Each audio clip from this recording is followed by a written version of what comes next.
Στάθη, Λαχονάση, πες μας πόσο χρόνο είσαι? 18. Πόσο καιρό ασχολείσαι με την πυγμαχία? Από τα 13 μου Ναι. άρχισα με τον Γαλανό, στα 15 πήγα στο ράλι και στη συνέχεια ήρθα εδώ στον Νίκο Πλέα, από τα 15 μέχρι τα 17. Έχω παίξει σε 2 πρωταθλήματα, στο Πέδον το 2013 που κατάφερα να πάρω τη δεύτερη θέση και άλλο ένα νέον στο οποίο πήρα μόνο τη συμμετοχή ως βραβείο μου.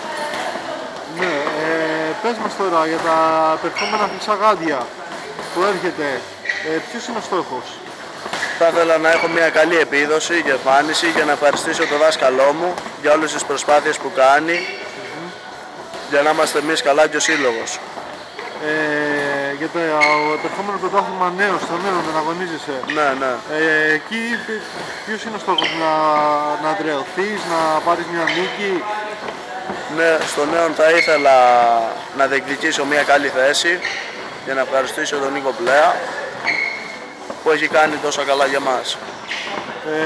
Άμα θα σε ρώταγα να μου περιγράψεις την πυγμαχία, τι είναι η πυγμαχία για σένα με 2 λέξεις, ποιες θα ήταν αυτές? Τρόπος ζωής.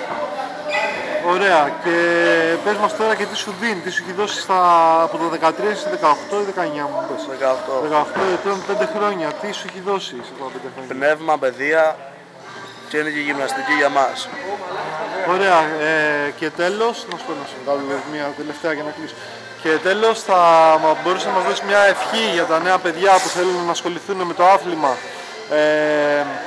Τα προτείνεις να συνεχίσουν να ασχοληθούν? Σίγουρα θα πρέπει να έρθουν εδώ να το δοκιμάσει ο κόσμος, γιατί θα τους βοηθήσει και στη ζωή τους έξω.